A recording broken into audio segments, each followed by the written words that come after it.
أنفسنا ومن سيئات أعمالنا من يهد الله فلا مضل له ومن يضلل فلا هادي له وأشهد أن لا إله إلا الله وحده لا شريك له وأشهد أن محمدا عبده ورسوله أرسله بالهدى ودين الحق ليظهره على الدين كله ولو كره المشركون اللهم صل على محمد وعلى آل محمد كما صليت على إبراهيم وعلى آل إبراهيم إنك حميد مجيد اللهم بارك على محمد وعلى آل محمد كما باركت على إبراهيم وعلى آل إبراهيم إنك حميد مجيد أما بعد فإن خير الحديث كتاب الله وخير الهدي هدي محمد صلى الله عليه وسلم وشر الأمور محدثاتها وكل محدثة بدعة وكل بدعة ضلالة وكل ضلالة في النار يا أيها الذين آمنوا اتقوا الله حق تقاته ولا تموتن إلا وأنتم مسلمون أعوذ بالله من الشيطان الرجيم بسم الله الرحمن الرحيم وأنذرهم يوم الحسرة إذ قضي الأمر وهم في غفلة وهم لا يؤمنون ഏറെ സ്നേഹം നിറഞ്ഞ സത്യവിശ്വാസികളെ, ജീവിതത്തിൻ്റെ എല്ലാ സന്ദർഭങ്ങളിലും രഹസ്യമേഖലയിലും പരസ്യമേഖലയിലും നമ്മെ ശ്രദ്ധിച്ച് പരിപാലിക്കുന്ന അള്ളാഹുവിൻ്റെ വിധിവിലക്കുകൾ കഴിവിന്റെ പരമാവധി സൂക്ഷിച്ച് ജീവിക്കണമെന്ന് എന്നോടും നിങ്ങളോടും ഉണർത്തുന്നു, വസിയത്ത് ചെയ്യും. അല്ലാഹു സുബ്ഹാനഹു വ തആല നമുക്ക് ഓരോരുത്തർക്കും അതിനുള്ള തൗഫീക്ക് പ്രദാനം ചെയ്യുമാറാവട്ടെ. സഹോദരങ്ങളെ, നാം ഏറെ ഇഷ്ടപ്പെടുന്ന പ്രവാചകൻ മുഹമ്മദ് സല്ലല്ലാഹു അലൈഹി വസല്ലം രണ്ട് പ്രധാനപ്പെട്ട ദൗത്യങ്ങളാണ് നിർവഹിച്ചത്. അതിലൊന്ന്, പ്രവാചകൻ സല്ലല്ലാഹു അലൈഹി വസല്ലം ഏറ്റവും നല്ല മുന്നറിയിപ്പുകാരനായി വരാനിരിക്കുന്ന ജീവിതത്തിൽ സംഭവിക്കാൻ പോകുന്ന കാര്യങ്ങളെ സംബന്ധിച്ച്, മരണാനന്തര ജീവിതത്തെ സംബന്ധിച്ച് വിശ്വാസികൾക്ക് മുന്നറിയിപ്പ് നൽകുക എന്നുള്ള ഏറ്റവും പ്രധാനപ്പെട്ട ഒരു കർത്തവ്യം പ്രവാചകൻ സല്ലല്ലാഹു അലൈഹി വസല്ലം നിർവഹിച്ചു. രണ്ടാമതായി, നമുക്ക് വേണ്ടി ഒരുക്കപ്പെട്ടിരിക്കുന്ന, വിശ്വാസികൾക്ക് വേണ്ടി പ്രത്യേകമായി തയ്യാറാക്കപ്പെട്ടിരിക്കുന്ന സ്വർഗീയ അനുഭൂതികളെ സംബന്ധിച്ച് പ്രവാചകൻ സല്ലല്ലാഹു അലൈഹി വസല്ലം സന്തോഷവാർത്ത അറിയിച്ചു. അപ്പൊ പ്രവാചകൻ സല്ലല്ലാഹു അലൈഹി വസല്ലം നിർവഹിച്ച അതേ ധർമ്മമാണ്, ദൗത്യമാണ് വിശ്വാസികളായ നമ്മളും ഈ സമൂഹത്തിൽ നിർവഹിച്ചുകൊണ്ടിരിക്കേണ്ടത്. അതാണ് വിശുദ്ധ ഖുർആൻ സൂറത്ത് മറിയം 39 ആയത്തിൽ കൂടി സൂചിപ്പിക്കുന്നത്. വഅൻദിർഹും യൗമൽ ഹസ്റ ഇദ് ഖുദിയൽ അംറു വഹും ഫീ ഗഫ്ലത്തിൻ വഹും ലാ യുഅ്മിനൂൻ. നഷ്ടബോധത്തിന്റെ ദിവസത്തെപ്പറ്റി, അഥവാ കാര്യം അന്തിമമായി തീരുമാനിക്കപ്പെടുന്ന സന്ദർഭത്തെപ്പറ്റി നീ അവർക്ക് താക്കീത് നൽകുന്നു. ഇപ്പോ സഹോദരങ്ങളെ, നമുക്ക് സുവർണാവസരങ്ങളുണ്ട്. എന്തിനുള്ള അവസരമാണ് നമുക്കുള്ളത്? കർമ്മങ്ങൾ നന്നാക്കി തീർക്കാൻ, വിശ്വാസം വിമലീകരിക്കാൻ. ഒരു മനുഷ്യന്റെ ജീവിതത്തിൽ വിശ്വാസത്തിൽ വൈകല്യം സംഭവിച്ചിട്ടുണ്ടെങ്കിൽ, തൗഹീദിൽ മായം കലർത്തപ്പെട്ടിട്ടുണ്ടെങ്കിൽ വലിയ നഷ്ടമാണ് സംഭവിക്കാൻ പോകുന്നത്. അപ്പോൾ ഇൽമുള്ള സദസ്സുകളിൽ, ഇൽമ പകരുന്ന വേദികളിൽ നമ്മൾ പങ്കെടുക്കുമ്പോൾ നമ്മുടെ തൗഹീദ് ശരിയാക്കാൻ ആവശ്യമായിട്ടുള്ള അറിവുകൾ സമാഹരിക്കാനും നമ്മുടെ വിശ്വാസം വിമലീകരിക്കാനും നമുക്ക് സാധിക്കും. അപ്പൊ അതിനുള്ള അവസരം ഈ ദുനിയാവിലാണ് നമുക്ക് ഉള്ളത്. പോരാ, ആ വിശ്വാസം നന്നായി കഴിഞ്ഞാൽ അതിനോടനുബന്ധിച്ച് നമ്മൾ നിർവഹിക്കേണ്ട സൽക്കർമ്മങ്ങൾ അതേതൊക്കെയെന്ന് കൃത്യമായി പഠനം നടത്തി നിർവഹിക്കപ്പെടേണ്ടതും അതിനുള്ള അറിവുകൾ സമാഹരിക്കേണ്ടതും ഈ ദുനിയാവിൽ വെച്ചാണ്. ഇത് രണ്ടും നഷ്ടപ്പെട്ടാൽ സംഭവിക്കാൻ പോകുന്നത് നാളെ ഖേദമായിരിക്കും. അതുകൊണ്ടാണ് ഖുർആൻ പറയുന്നത് വഅൻദിർഹും, നീ അവർക്ക് മുന്നറിയിപ്പ് നൽകണം, നീ അവർക്ക് താക്കീത് നൽകണം. യൗമൽ ഹസ്റ, ഹസ്റ എന്ന് പറഞ്ഞാൽ നഷ്ടബോധത്തിന്റെ ദിവസത്തെ സംബന്ധിച്ച്. ഇത് ഖുദിയൽ അംറു വഹും ഫീ ഗഫ്ലത്തിൻ വഹും ലാ യുമിനൂൻ, അവർ അശ്രദ്ധയിൽപ്പെട്ടിരിക്കുകയാണ്. നമ്മളെ സംബന്ധിച്ചായി പറയുന്നത് ഒരു തരം ഗഫ്ലത്തിൽ, അശ്രദ്ധയിലാണ് മനുഷ്യൻ ജീവിക്കുന്നത്. അതുകൊണ്ട് പല കാരണങ്ങൾ കൊണ്ട് പരലോകത്ത് വലിയ നഷ്ടം നമുക്ക് സംഭവിക്കും സഹോദരങ്ങളെ. ആ നഷ്ടം സംഭവിക്കാതിരിക്കാനാണ് ഓരോ വെള്ളിയാഴ്ചയും ഖുത്ബയിൽ കൂടി ഇത്തരം കാര്യങ്ങൾ ഉത്ബോധിപ്പിക്കപ്പെടുന്നത്. ഒരു മനുഷ്യന്റെ ജീവിതത്തിലെ ഏറ്റവും വലിയ നഷ്ടം എന്ന് പറഞ്ഞാൽ എന്താണ്? സ്വർഗം നഷ്ടപ്പെടുക എന്നുള്ളതാണ്. ദുനിയാവിന് വലിയ കച്ചവടത്തിൽ വലിയ നഷ്ടങ്ങൾ സംഭവിച്ചു, അത് നികത്താൻ പറ്റും. ഒരു വലിയ വീടുണ്ടായിരുന്നു, കോടിക്കണക്കിന് രൂപയുടെ ആസ്തി ഉണ്ടായിരുന്നു, അതൊക്കെ നഷ്ടപ്പെട്ടു, അതൊക്കെ നമുക്ക് തിരിച്ചെടുക്കാൻ പറ്റും. എന്നാൽ പരലോകത്ത് വെച്ച് നടത്തപ്പെടുന്ന നഷ്ടം, സ്വർഗം കിട്ടാതെയാവുക എന്നുള്ളതാണ് ഏറ്റവും വലിയ നഷ്ടം. ഉപകാരമില്ലാത്ത കാര്യങ്ങളിൽ ഈ ദുനിയാവിൽ നമ്മൾ മുഴുകുക. നമുക്ക് സമയമില്ലായിട്ടല്ല, ഇഷ്ടം പോലെ സമയമുണ്ട്. എന്നാൽ ആ സമയം ഒരു ഉപകാരവുമില്ലാത്ത, ആത്യന്തികമായി പരലോകത്തേക്ക് ഉപകരിക്കുന്ന കാര്യങ്ങളിലല്ല. അത് അങ്ങനെ സംഭവിച്ചിട്ടുണ്ടെങ്കിൽ ദുനിയാവിൽ ഭൗതികമായ ജീവിതത്തിന് വേണ്ടി മുന്നിട്ടിറങ്ങുമ്പോൾ പാരിത്രികമായ ജീവിതത്തിന് ആവശ്യമായിട്ടുള്ള മുന്നൊരുക്കങ്ങൾ നടത്താൻ കഴിയാതെ പോകുന്നു എന്നുള്ളത് വലിയ നഷ്ടമാണ്. ആ നഷ്ടം സംഭവിച്ച ഒരു വ്യക്തി മരണത്തിന് ശേഷം രണ്ടാമത് ദുനിയാവിലേക്ക് തിരിച്ചയക്കപ്പെട്ട് ജീവിതം നന്നാക്കാനുള്ള അവസരം അയാൾക്കൊരിക്കലും കിട്ടൂല. ഒരൊറ്റ ചാൻസേ ഉള്ളൂ. അതുകൊണ്ട് റസൂൽ സല്ലല്ലാഹു അലൈഹി വസല്ലം നമ്മെ പഠിപ്പിക്കുന്നുണ്ട്.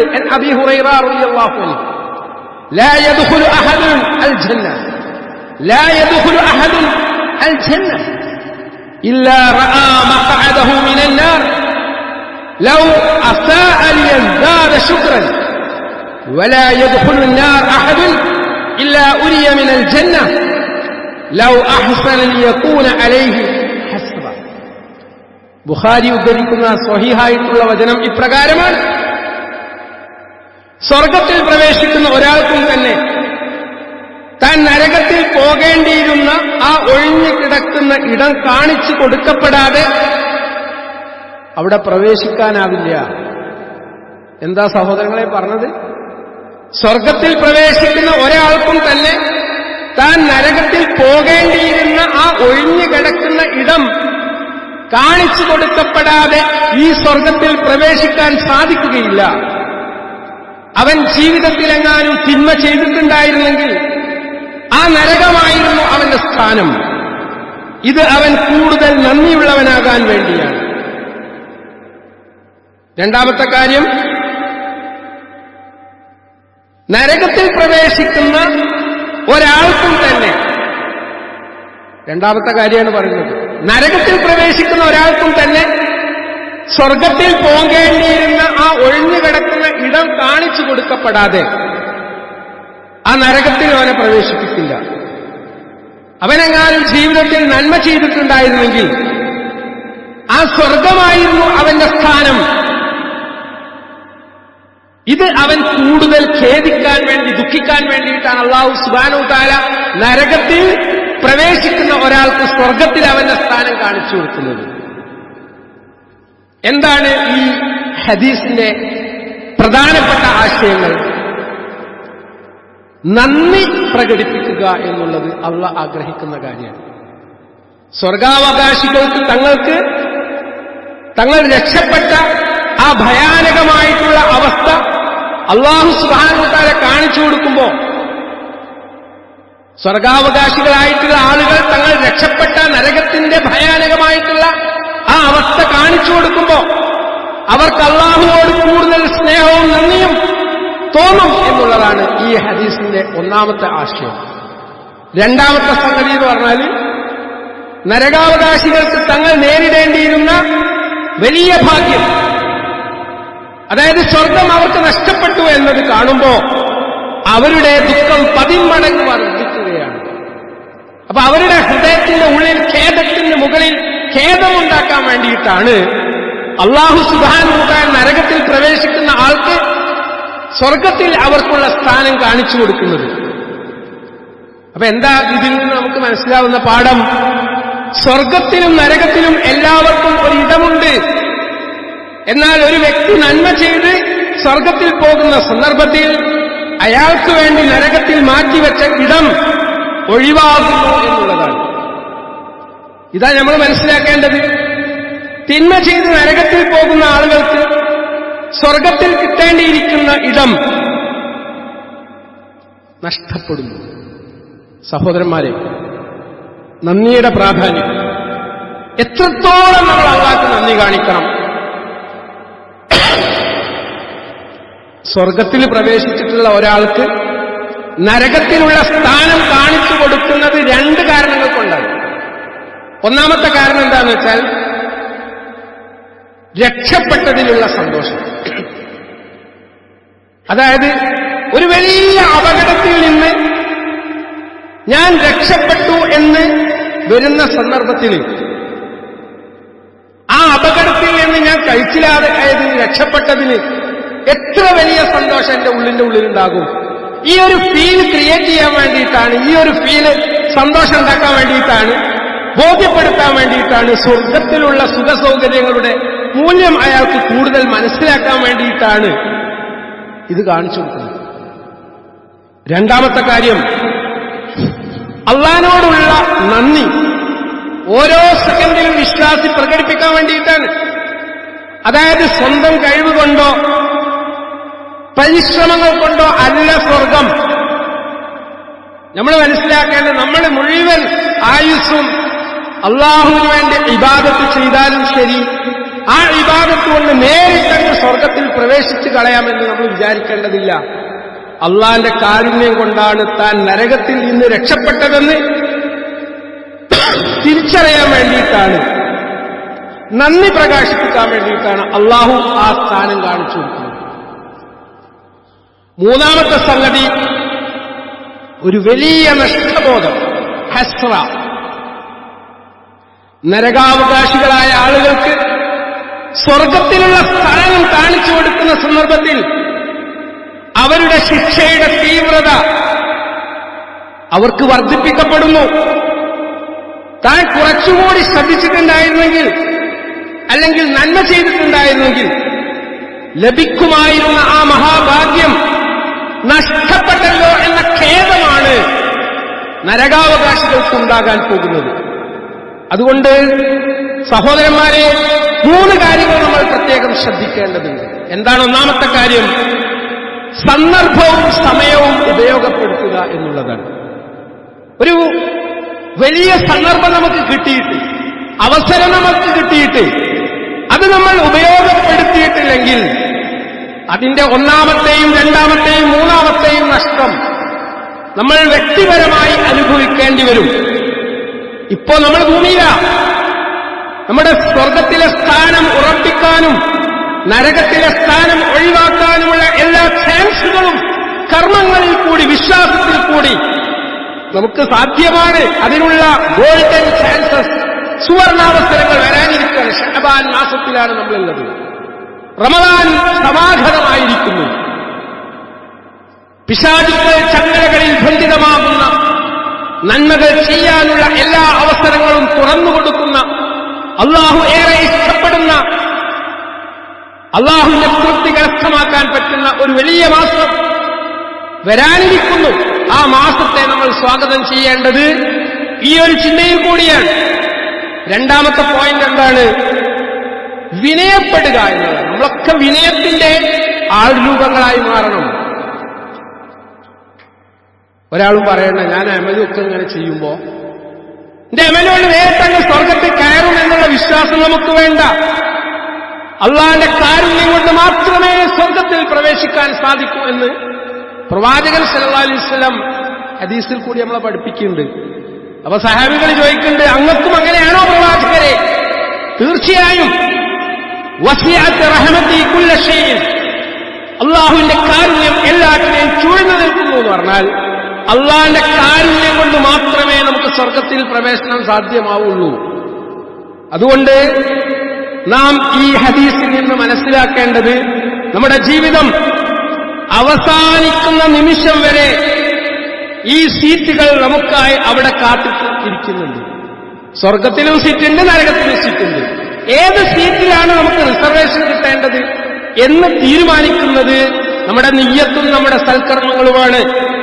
അതുകൊണ്ട് സ്വർഗത്തിലുള്ള സീറ്റ് ഉറപ്പുവരുത്താൻ ഓരോ ദിവസവും ചെറിയ ചെറിയ കർമ്മങ്ങൾ നമ്മൾ ചെയ്യുമ്പോൾ നമ്മൾ മനസ്സിലാക്കേണ്ടത്, ഓരോ ചെറിയ കർമ്മങ്ങളും പരലോകത്ത് വലിയ നന്മയായി രേഖപ്പെടുത്തപ്പെടും എന്നുള്ളതാണ്. വിശുദ്ധ ഖുർആൻ ഉണർത്തുന്നുണ്ട് സൂറത്ത് ഖാഫിൽ, വലഖദ് ഖലഖ്നൽ ഇൻസാൻ വനഅലമു മാ തുവസ്വിസു ബിഹി നഫ്സു വനഹ്നു അഖ്റബു ഇലൈഹി മിൻ ഹബ്ലിൽ വരീദ്. എത്ര മനോഹരമായ ഒരാശയമാണ് സഹോദരങ്ങളെ ഈ ആയത്ത് നമുക്ക് നൽകുന്നത്. അല്ലാഹു പറയാണ് നമ്മളോട്, നമ്മുടെ ഹൃദയത്തോട് വിശുദ്ധ ഖുർആൻ സംവദിക്കുകയാണ്. തീർച്ചയായും മനുഷ്യനെ നാം സൃഷ്ടിച്ചു, അവന്റെ മനസ്സ് ഏതൊന്നിനെ സംബന്ധിച്ച് മന്ത്രിക്കുന്നുവോ അത് നാം അറിയുന്നു. അപ്പോ പള്ളിയിലെ മിമ്പറിൽ വെച്ച് ഖുത്ബ നിർവഹിക്കുന്ന സമയത്ത് എന്റെ ഖുത്ബ ശ്രവിക്കുന്ന 100 പേരുണ്ടെങ്കിൽ അല്ലെങ്കിൽ 50 പേരുണ്ടെങ്കിൽ 50 പേരുടെയും ഹൃദയം എന്താണ് മന്ത്രിക്കുന്നത് എന്ന് മനസ്സിലാക്കാനുള്ള കഴിവ് അല്ലാഹുക്കുണ്ട്. അവന്റെ അടുത്തേക്കാണ്, അല്ലെങ്കിൽ അവനാണ് നമ്മുടെ ഖണ്ഡനാടിയേക്കാൾ നമ്മുടെ അടുത്തത്. മനുഷ്യന്റെ ഖണ്ഡനാടിയേക്കാൾ അവനോടടുത്ത് അള്ളയുണ്ട്. ഇത് യതലക്കൽ മുതലഖിയാനി അനിൽ യമീനി വഅനിൽ ശിമാലി ഖഈദ്. സൂറത്ത് ഖാഫ് 17-ാമത്തെ വചനമാണ്. അവന്റെ വലതുഭാഗത്തും ഇടതുഭാഗത്തും വേറിട്ട് പോകാതെ ഇരുന്നുകൊണ്ടിരിക്കുന്ന രണ്ട് ഏറ്റെടുക്കുന്ന ആളുകൾ ഏറ്റെടുത്തുകൊണ്ടിരിക്കുന്ന സന്ദർഭത്തിൽ ഈ ഒരു ബോധം വിശ്വാസികളായ നമുക്കുണ്ടെങ്കിൽ തെറ്റെങ്ങനെ നമ്മൾ ചെയ്യാം? ഇരുട്ടിന്റെ ഉള്ളിലാണെങ്കിലും ശരി, ആരുമില്ല എങ്കിൽ ശരി, ഒരു വിശ്വാസിക്കൊരിക്കലും തെറ്റ് ചെയ്യാൻ പറ്റൂല. കാരണം 24 hours 24 മണിക്കൂറും ഇടതുഭാഗത്തും വലതുഭാഗത്തും അവന്റെ കർമ്മങ്ങൾ രേഖപ്പെടുത്താൻ വേണ്ടി അള്ളാഹു നിശ്ചയിച്ച മലക്കുകളുണ്ട് എന്ന ബോധം വിശുദ്ധ ഖുർആൻ അവന് നൽകുന്നുണ്ട്. മാ യൽഫിദു മിൻ ഖൗലിൻ ഇല്ലാ ലദൈഹി റഖീബുൻ അതീദ്. ഖുർആൻ വളരെ കൃത്യമായി നമ്മളെ പഠിപ്പിക്കുകയാണ്. തയ്യാറായിക്കൊണ്ടിരിക്കുന്ന സൂക്ഷ്മ വീക്ഷകർ തന്റെ അടുക്കൽ ഉണ്ടായിക്കൊണ്ടല്ലാതെ ഒരു വാക്കും അവൻ ഉച്ചരിക്കുകയില്ല. ഞാനും നിങ്ങളും സംസാരിച്ചുകൊണ്ടിരിക്കുന്ന ഓരോ വാക്കുകളും കൃത്യമായി രേഖപ്പെടുത്താൻ വേണ്ടി അള്ളാഹു മലക്കുകളെ കൃത്യമായിട്ട് വലതുഭാഗത്തും ഇടതുഭാഗത്തും സംവിധാനിച്ചിട്ടുണ്ട് എന്നാണ് ഖുർആൻ പറയുന്നത്. ഈ ബോധം നമുക്കുണ്ടായാൽ അള്ളാഹിനെ സംബന്ധിച്ചുള്ള ആ ഒരു വഖാർ ഹൃദയത്തിന്റെ ഉള്ളിലേക്ക് കയറിക്കഴിഞ്ഞാൽ ഒരു വിശ്വാസിക്ക് എങ്ങനെയാണ് തെറ്റ് ചെയ്യാൻ സാധിക്കുക? മനുഷ്യന്റെ മനസ്സിൽ തോന്നുന്ന രഹസ്യങ്ങൾ പോലും അള്ളാഹു അറിയുന്നു. അവന്റെ ജീവന്റെ നിലനിൽപ്പിന് അത്യന്താപേക്ഷിതമായ അവന്റെ ഏറ്റവും പ്രധാനപ്പെട്ട ഖണ്ഡനാടിയേക്കാൾ അടുത്ത ബന്ധമാണ് അള്ളാഹുവിന് അവനോടുള്ളത് എന്ന് പറയുമ്പോൾ അള്ളാഹിനെ പറ്റിച്ചുകൊണ്ട് ഒരു കാര്യവും ചെയ്യാൻ പ്രിയപ്പെട്ടവരെ എനിക്കും നിങ്ങൾക്കും സാധിക്കില്ല. ഈ ഒരു ബോധമാണ് വിശ്വാസികളെ നമുക്കുണ്ടാവേണ്ടത്. അപ്പൊ ഒരിക്കലും തെറ്റിലേക്ക് പോകാൻ നമുക്ക് പറ്റൂല. മൊബൈൽ ഫോൺ എന്നുള്ള ആധുനികമായ ഗാഡ്ജറ്റ് നമ്മുടെ കയ്യിൽ കിട്ടുമ്പോ സ്വകാര്യ കാര്യങ്ങൾ പരതുമ്പോ അവൻ ചിന്തിച്ചു പോവാണ്. ഇതാരും അറിയുന്നില്ല. എന്നാൽ നമ്മൾ മനസ്സിലാക്കേണ്ടത്, നമ്മൾ കണ്ടുകൊണ്ടിരിക്കുന്ന, കേട്ടുകൊണ്ടിരിക്കുന്ന, വിരലനക്കിക്കൊണ്ടിരിക്കുന്ന ഓരോ നീക്കങ്ങളും രേഖപ്പെടുത്താൻ വേണ്ടി, ആ സന്ദർഭത്തിൽ നമ്മുടെ മനസ്സ് മന്ത്രിക്കുന്ന, നമ്മുടെ മന്ത്രങ്ങൾ മനസ്സിലാക്കാൻ വേണ്ടി, അത് രേഖപ്പെടുത്താൻ വേണ്ടിയിട്ട് അല്ലാഹു ഇവിടെ സംവിധാനം ചെയ്തിട്ടുണ്ട്. അതുകൊണ്ട് സഹോദരങ്ങളെ, നമ്മൾ അള്ളാഹുവിലേക്ക് വിനയപ്പെട്ട് മടങ്ങാൻ ആ ഒരു തീരുമാനമാണ് ഈ സന്ദർഭത്തിൽ നമുക്കുണ്ടാവേണ്ടത്. അള്ളാഹു നമ്മെ അനുഗ്രഹിക്കട്ടെ.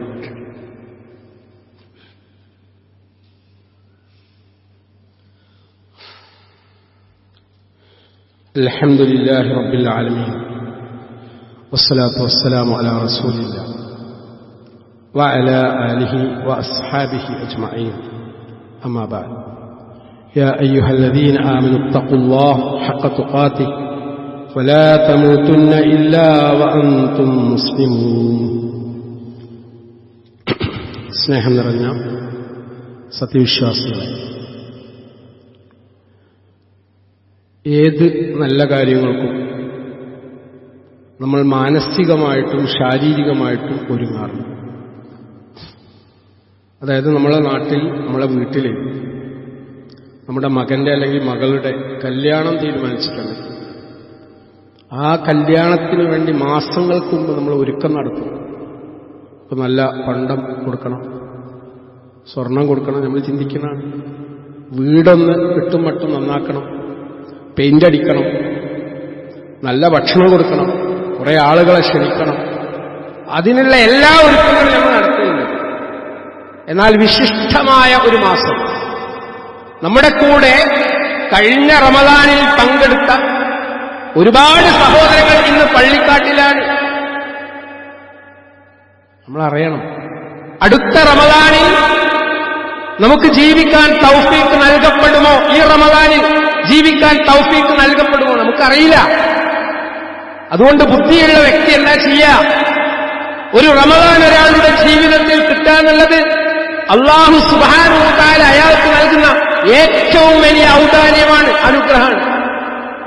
ആ അനുഗ്രഹത്തിന്റെ മാസത്തിൽ എന്നെ ജീവിപ്പിക്കണമേ എന്ന് 6 മാസങ്ങൾക്ക് മുമ്പ് തന്നെ പ്രവാചകനും സഹാബെ കിറാമും പ്രാർത്ഥിച്ചിരുന്നു എന്ന് പറഞ്ഞാൽ അതിന്റെ ഇമ്പോർട്ടൻസ്, അതിന്റെ പ്രാധാന്യമാണ് സൂചിപ്പിക്കുന്നത്. സഹോദരന്മാരെ, ഞാൻ ചുണി പറഞ്ഞൊരു പരിപാടിയുണ്ട് അല്ലേ? നമ്മളെ സഹോദരിമാരൊക്കെ സാധാരണ വീട്ടിലുള്ള സകല സാധനം കഴുകി വൃത്തിയാക്കും, കർട്ടനൊക്കെ കഴുകും അല്ലെങ്കിൽ വൃത്തിയാക്കും, വീട് പെയിന്റ് അടിക്കും. ഇതൊന്നുമല്ല നോമ്പ്, ഇതൊന്നും ചെയ്യണ്ടെന്നുമല്ല. എന്നാൽ നമ്മുടെ മനസ്സിന്റെ ഉള്ളിൽ കറ പിടിച്ചിരിക്കുന്ന ചില കാര്യങ്ങളുണ്ട്. ആ മനസ്സിനെ ശുദ്ധീകരിക്കാൻ, ആത്മീയമായിട്ട് അല്ലാഹുവോട് അടുക്കാൻ, നമ്മുടെ അമലുകളിൽ വന്നുപോയ വീഴ്ചകൾ അള്ളാഹിന്റെ മുമ്പിൽ ബോധ്യപ്പെടുത്താൻ, അള്ളാഹുവിലേക്ക് പശ്ചാത്തപിച്ചു മടങ്ങാൻ, അള്ളാഹുവിന്റെ തൃപ്തി കരസ്ഥമാക്കാൻ വേണ്ടി ധാരാളമായിട്ട് സൽക്കർമ്മങ്ങൾ ചെയ്യാൻ, റമദാനിന്റെ ദിനരാത്രങ്ങൾ ആരാധനകളിൽ മുഴുകാൻ തയ്യാറെടുപ്പ് നമ്മളിപ്പം നടത്തിക്കഴിഞ്ഞാൽ ആ റമദാൻ മാസം കച്ചവടത്തിന് ഓടണ്ട. എന്റെ അർത്ഥം 11 മാസം മനുഷ്യർ കച്ചവടം ചെയ്യാം. നല്ല മനുഷ്യന്മാരെന്ത് ചെയ്യും? ഒരു മാസത്തെ കച്ചവടം താൽക്കാലികമായി മാറ്റിവെക്കും. കാരണം അള്ളാഹിന്റെ തൃപ്തി കരസ്ഥമാക്കാൻ വേണ്ടിയിട്ടുള്ള ഒരു മാസം കച്ചവടം എനിക്ക് അതിന് തടസ്സമാവരുത് എന്ന ചിന്ത ഉള്ള ആളുകൾ അങ്ങനെ ചെയ്യാറുണ്ട്. അങ്ങനെ ചെയ്യണം എന്നല്ല ഞാൻ പറഞ്ഞത്. അത്രമാത്രം സൂക്ഷ്മത പുലർത്തുന്ന ആളുകളുണ്ട്. കാരണം ആരാധന ഏറ്റവും കൂടുതൽ സ്വീകരിക്കപ്പെടുന്ന, നരകത്തിന്റെ വാതിലുകൾ പൊട്ടിയടക്കപ്പെടുന്ന, സ്വർഗത്തിന്റെ എല്ലാ കവാടങ്ങളും തുറക്കപ്പെടുന്ന പുണ്യത്തിന്റെ പൂക്കാലമായ ഒരു മാസം, അതാണ് റമദാൻ. അതാണ് പടിവാതിലുകൾ എത്തിയിരിക്കുന്നത്. ഷഅബാനിൽ പ്രവാചകൻ സല്ലല്ലാഹു അലൈഹി വസല്ലം ഏറ്റവും അള്ളാഹുവോട് ഇഷ്ടപ്പെട്ട, അള്ളാഹുവിന്റെ ഖുർബത്ത് ലഭിക്കുന്ന, സാമീപ്യം കരസ്ഥമാക്കുന്ന സൽപ്രവർത്തനങ്ങളിൽ വ്യാപൃതനായിരുന്നു എന്ന് പറഞ്ഞാൽ നമ്മുടെ ഹൃദയം ആ ഒരു മനസ്സിലേക്ക് എത്തേണ്ടതുണ്ട് എന്നുള്ളതാണ് സാന്ദർഭികമായി സൂചിപ്പിക്കുന്നത്. തൗഫീഖ് അല്ലാഹ് നൽകട്ടെ. സഹോദരന്മാരെ, നമ്മൾ ദുആ ചെയ്യുക. റമദാനിൽ ഉംറ ചെയ്യുക എന്നുള്ളത് പ്രവാചകൻ സല്ലല്ലാഹു അലൈഹി വസല്ലമയുടെ കൂടെ ഹജ്ജ് ചെയ്യുന്നതിന് തുല്യമാണ് എന്ന് പഠിപ്പിക്കപ്പെട്ടിട്ടുണ്ടെങ്കിൽ, സമ്പത്തുണ്ടായിട്ടും സൗകര്യമുണ്ടായിട്ടും ആരോഗ്യമുണ്ടായിട്ടും ഇതുവരെ അതിനെക്കുറിച്ച് ചിന്തിക്കാത്ത കുറെ സഹോദരങ്ങളുണ്ട്. ഇതൊന്നും ലൈഫല്ല. ഓരോ ഹൃദയത്തിനുള്ളിൽ അങ്ങനെയുള്ള ചിന്തന വന്നില്ല. കാരണം അവര് അശ്രദ്ധയിലാണ്. വലിയ ഖേദമായിരിക്കും പരലോകത്ത് വരുത്തുണ്ടാവുക. അതുകൊണ്ട് ഇത് സംഭവിക്കാതിരിക്കാൻ സഹോദരങ്ങളെ, എപ്പോഴും നമുക്ക് മുന്നറിയിപ്പുകളും ഇത്തരം ഉത്ബോധനങ്ങളും ലഭിക്കുന്നത് നമുക്ക് മാറ്റം ഉണ്ടാവാനാണ്. ഓരോരുത്തരും ചിന്തിക്കുക, ഞാനാണ് മാറേണ്ടത്, സംസാരിക്കുന്ന ഞാനാണ് മാറേണ്ടത്, കേൾക്കുന്ന നിങ്ങൾ ചിന്തിക്കുക, കേൾക്കുന്ന ഞാനാണ് മാറേണ്ടത്. ഇങ്ങനെയുള്ള ഒരു ചിന്ത നമുക്കുണ്ടെങ്കിൽ ഇത്തരം നല്ല സംസ്കാരങ്ങൾ മറ്റുള്ളവരിലേക്ക് എത്തിക്കാൻ, അവർക്ക് എത്തിച്ചു കൊടുക്കാനുള്ള ആ ഒരു ആഗ്രഹവും ഇഷ്ടമൊക്കെ നമുക്കുണ്ടാവും. അല്ലാഹു സുബ്ഹാനഹു വ തആല കാര്യങ്ങൾ മനസ്സിലാക്കാനും കൂടുതൽ സൂക്ഷ്മത പുലർത്താനും സത്യസന്ധമായി അള്ളാഹുവിലേക്ക് ഖേദിച്ച് മടങ്ങാനും നമുക്ക് ഓരോരുത്തർക്കും തൗഫീഖ് പ്രദാനം ചെയ്യുമാറാവട്ടെ. നമ്മുടെ ഇടയിൽ ആരോഗ്യ പ്രയാസങ്ങൾ അനുഭവിക്കുന്നു, പള്ളിയിൽ കൃത്യമായിട്ട് വന്നുകൊണ്ടിരിക്കുന്ന ആളുകൾ, ഇബാദത്തെടുത്ത ആളുകൾ അസുഖബാധിതരാണ്. അവർക്ക് വേണ്ടിയിട്ട് നമ്മൾ ആത്മാർത്ഥമായി ദുആ ചെയ്യേണ്ടതുണ്ട്. അല്ലാഹു സുബ്ഹാനഹു വ തആല അവർക്ക് ദീർഘായുസ്സും ആരോഗ്യവും ആഫിയത്തും നൽകി അനുഗ്രഹിക്കുമാറാവട്ടെ. اللهم اغفر للمؤمنين والمؤمنات والمسلمين والمسلمات الأحياء منهم والأموات إنك مجيب الدعوات يا قاضي الحاجات. توفنا مسلما وألحقنا بالصالحين. اللهم أجرنا من النار، اللهم أجرنا من النار، اللهم أجرنا من النار. ربنا ظلمنا أنفسنا وإن لم تغفر لنا وترحمنا لنكونن من الخاسرين. ربنا تقبل منا إنك أنت السميع العليم وتب علينا إنك أنت التواب الرحيم. وصلى الله على محمد وعلى آله وصحبه.